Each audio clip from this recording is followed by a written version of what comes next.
Greetings. My name is Rufoma Branchawane from South Africa. I'm presenting a paper on drug and alcohol as a form of escapism, an ethical Christian study, an applied Christian ethics study in Mpumalanga.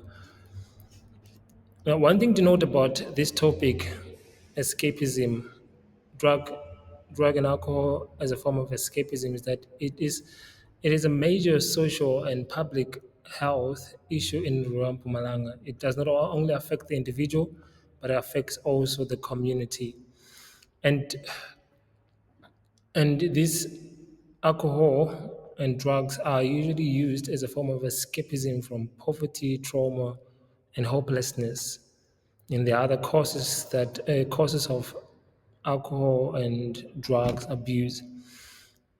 The goal is to explore ethical and Christian responses so that we can guide the church and its leaders how to respond to such a problem, a social problem. Now, the objective of this goal, first of all, will be to map the local realities in Pumalanga, to expose how Mpumalanga is affected by this and and the consequences of this drug and alcohol abuse. Secondly, we are going to analyze the substance use as an escapism. We're going to define it as it is. And then we're going to offer ethical and pastoral responses so that we can help the church and its people to combat this. Now, to understand escapism, the definition of escapism is any form of avoidance or anything that a person can use to numb the painful realities. One thing about this thing and the reason why it is affecting a lot of people is that it offers short-term relief, but with long-term consequences and harm. Now, there are some psychological perspectives about about these realities. It is that we found that it is linked to trauma, anxiety, and depression. So these are some of the causes of these dependencies on alcohol and drugs. It is linked to trauma, anxiety, and depression. So a lot of people who grew up with traumas and anxieties, and also those who have childhood experiences, like those who grew up in very abusive families, are more likely to become dependent on this, or are more likely to be alcohol and drug users, and they end up being addicted to them. And the more you use them, it leads to dependence and impaired functioning. In order for this to be resolved, it needs or it requires early preventions and support. Now, looking at it in the local context here in Pumalanga, we have found that alcohol and drug abuse has now reached the teens. In the past, you'd find only the old people who are addicted to drugs and alcohol use, but right now there is a rising substance use among the young.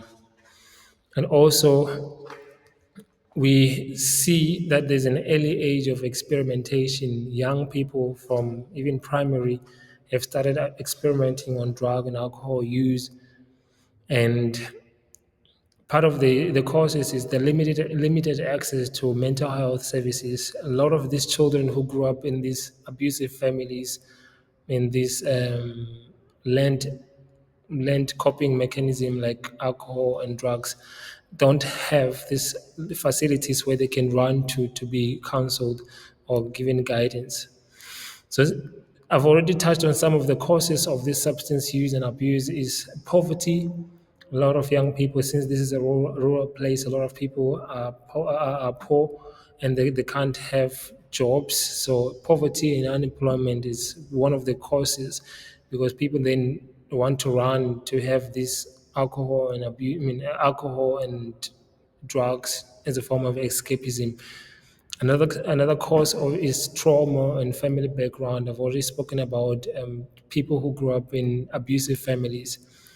Another one, which is not that much of that is not as intense as the other two is peer pressure and boredom. Some of the people end up finding themselves using alcohol because of boredom. They want to fit in into the friends, so that is peer pressure. Then also cultural and intergenerational patterns. People who grew up knowing that here at home, my mother drinks, my father drinks, my grandmother drinks. Whenever there's Christmas, New Year's, they always are drinking. The consequences of these uses of alcohol and drugs is health deterioration.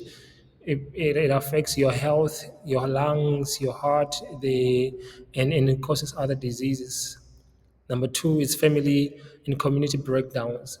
Families that have the majority of the people who are alcohol and other drugs abusers, they have this always fighting, and then it breaks down the family and also the community, because no one wants to be around those people who are, because they are normally loud and the like. And then also the consequences is economic strain, because a lot of people not working, it affects the growth of the economy. And then spiritual disruption. People who find themselves abusing these substances, they have no spiritual ground, or they are not linked to any churches. Now, there are some theological frameworks that we have discovered while studying that the Bible does speaks about suffering, Jesus does speaks about suffering, and then the book of Lamentation gives us an idea of how we should lament whenever we're going through these kinds of suffering. Also, the book of Luke offers compassion. It teaches us about compassion over those who are abusers of these alcohols. And also, it is important that we understand that this temple, we teach the people and the community to know that the body is the temple of God. And then also another one that it is a theological framework is justice and structural sin. It is important that we teach the church to help these young people who are unemployed to find jobs. Now, some ethical responses, pastoral compassion. It is important that the pastors show compassion to these children, restorative care, create programs where people can be restored to the community, and then advocacy for justice, help these young people find jobs, accountability with grace. Church and community intervention. It is important that the church be a safe environment where people can come when they're not judged, where they can rehabilitate into the community. Addiction and awareness training. It is important that we train our young people while they're still young, that if you as soon as you engage in these things, you're going to find yourself addicted, and it's a long term, and it has long term consequences. And then we create groups and counseling for them so that they can find a safe place to be rehabilitated. We have food practical support, we have food relief and skill training. It is important that we train these young people who are not employed how to make their own money, and how to partnership with rehab centers. It is important that we bring the government to come in and help generate more prevention groups. Also, it is important that we have after-school programs where people are going to be safe from the streets. Also, bring about sports, mentorship, school and church collaborations. We bring all of these together to help the young people. And then the recommendations that we have here, as I'm going towards them, but the conclusion is that the churches must train their pastors on how to take care of these young people. We must also have recovery groups. The government must institute more mental health services, and then families and schools must have early interventions and early care, early realization of these children, so that we can give them help as soon as possible. In conclusion, Christian ethics calls for compassion, justice, and action. It is important that we show the people compassion, we fight for their needs, and then we help them when necessary. The church must play an important role in healing and restoring. Thank you very much. This has been Reformo. Ren Chawani.